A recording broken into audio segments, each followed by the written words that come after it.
Hi, I'm Sharon Skinner, author of The Healer's Legacy Trilogy. I've been writing stories since I was a kid. Even before I could really write stories, I was telling stories.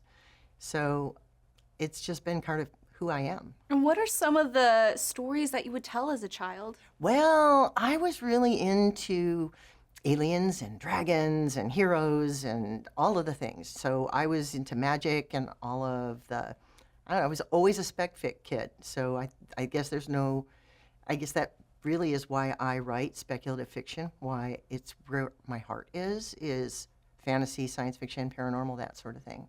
You've been influenced by some great imagination from your childhood. How is that depicted in your current novels? So Lostuns Found is my latest novel, and it is a middle grade.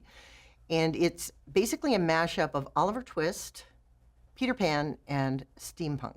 My childhood, because I had 4 brothers, and because there were a lot of challenges for an awkward child who was very introverted in the world and had trouble making friends, I think that really influenced this book a lot. There are 2 kids who are forced to work together in order to save their friends.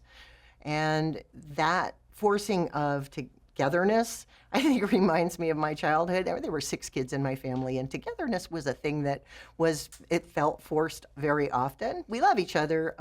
We didn't all see the world the same way, and we didn't all always get along. So we were forced very often to just get along. And so in this case, these 2 kids are forced to work together and ultimately realize they have more in common than they have that's different. Did you maybe find any particular friends or mentors who helped you grow in your creativity? As a kid, not as much. I did have a lot of good teachers who helped me to find books that I could sink into. And really, I found most of my friends in books. That's how awkward I was. And that is one of the reasons that I write books now, because I want to return the favor, and also because there's a joy and a passion in that I don't find in as many other places.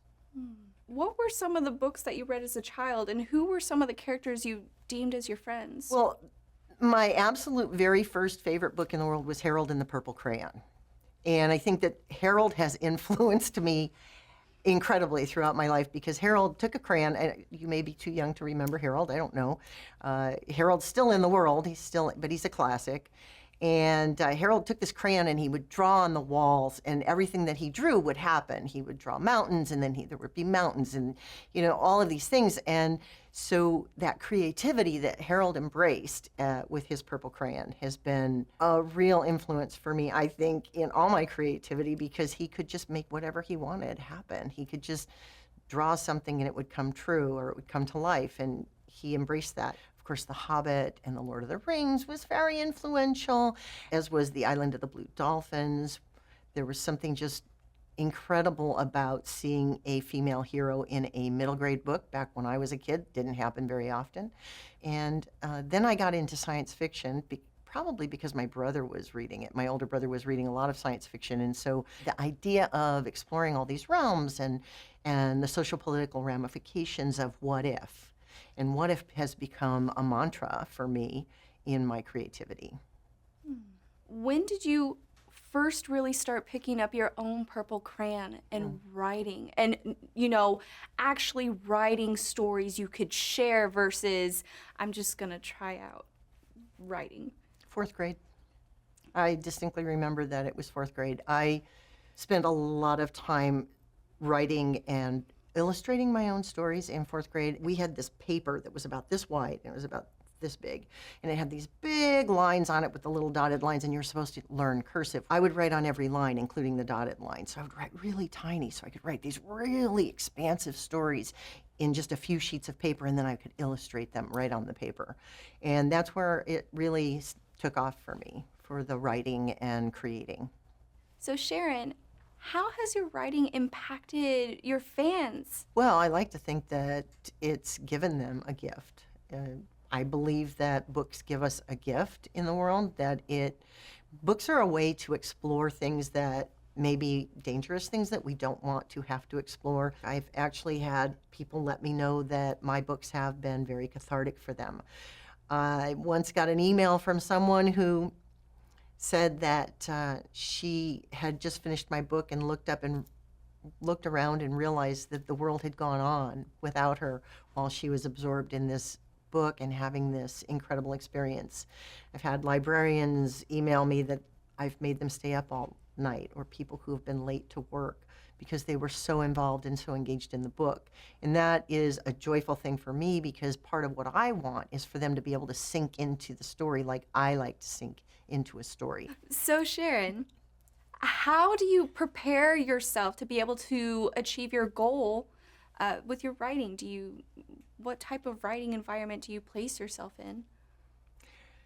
Well, it depends on what I'm doing. And I do like to draft in the living room on my laptop, because I don't have the internet on my laptop. I don't have my phone sitting in front of me. I don't have access to all those other distractions. If I'm revising, I do that on my main computer, because I need access to the multiple screens so that I can look up things on thesaurus and dictionary. But I'm just gonna stop right here and say something that I say very often to my clients, because I'm also a book coach and a freelance editor. Process is personal. If you hear somebody tell you that this is the only way to do something when it's about creativity or it's about writing, then you need to walk away and leave, because that person is trying to push their process on you because it worked for them, but my process may not work for you. My process has morphed. Each book, my process has been slightly different. My first novel, which was very poorly written and had to be really hard revised, was written very linearly and from beginning to end. And it was very exciting and very fun, and it was a great journey, and I had a good time with it, and I had some really great ideas and some interesting characters and some fun world building, but the structure wasn't what it needed to be. My second novel was very linear till about 3/4 of the way through the book, of me just writing my way in, not planning, just going for it. And then I realized toward the end that I knew what the ending was going to be, and I was able to plot out the end of the book. And that made the writing go faster. When I wrote Mirabella and the Faded Phantom, it was one of the most painful books that I've ever written, because I had to trust the process. Very often my books come from the characters who get inside my head and nag at me until I write their stories down. And with Mirabella, she got inside my head, but she wouldn't tell me anything about herself. Well, it turns out that that was part of her protective behavior in her world in the book, that she didn't let people in. So she wasn't letting me in, so I didn't know how to write her story. So what I did with Mirabella is that I would put her in situations with other characters and then just write what happened. And every day that I showed up to the computer to do that, I had to trust the process and say, I don't know if this will ever be a book, but I'm enjoying the writing. I'm enjoying exploring this character.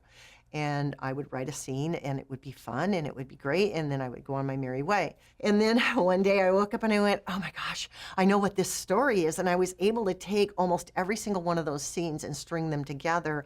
For me, it morphs from book to book to book as I learn and grow. I don't think you can ever master this. I don't think you can ever master creativity. You can only learn new ways to apply it. Can you describe to us maybe some of the challenges that you faced as a writer? Well, all writers face a lot of challenges, and a lot of it has to do with wanting people to read your book and love your book. It has to do with wanting to be well published and get recognition and things like that, and that just isn't the journey for everyone. There are only so many slots out there in the world for Stephen Kings and J.K. Rowlings and people like that who are going to be at the top of the game. Luck has as much to do with a lot of the journey as everything else. Yes, there's hard work, and yes, you need to write a really good book, and yes, you need to be diligent, and you need to learn to take no and accept it as it's not a judgment call about you. You're not being rejected. Your work is being rejected, and it just means it's not the right work at that time for that person to want to put in the world. You've got to find your champions. As much as process is personal, each journey is also personal. I can't expect to be J.K. Rowling. I can't expect to be Stephen King. I am Sharon Skinner. I write what I write, and I have fans who love what I write. And yeah, I haven't had a book on the New York Times bestseller list. Oh, wow. You know, it's not, you have to know why. I often counsel my clients and other writers to think in terms of what Simon Sinek talks about as knowing your why. If you know why you're doing something, it's much easier to stay in it and do it for the joy of doing it. So Sharon, are there any specific moments in your own personal history where you found it difficult to be creative? I wrote a picture book that I just think is awesome. It's called Rocket Shoes. I actually sold it to an agent. The agent sold it very quickly to a publisher, and then my editor left the house, and that it got handed off to another editor. And then that editor took it on, and they did a really nice job. The art director did a really fabulous job, but the company was struggling, and the book went into remainders. Is that my fault? No, it's not my fault, but it hurts. I mean, my book didn't sell like I had hoped it would, and this was with a really big publisher. One of the joys of being with Brick Cave Media is that it's a small press, and I don't have to worry about that sort of thing happening to a book. My books don't get abandoned. They don't get left in the dirt. They don't get remaindered. They're still in print, and it's a small press with a small reach, but it keeps my books in print, and my fans know they can always find me. So Sharon, what is your purple crayon up to now? I'm actually working on a sequel to Collars and Curses, which is called Dating and Demons. I'm embracing a little bit of Buffy into it, and we're going to get a story from Bree's viewpoint. And Bree was basically the vehicle for the antagonism in the first story. So she was set up to be the bad guy, and now I want to give her an opportunity to tell her story so that we can get to know her better and understand why she is the person that she is.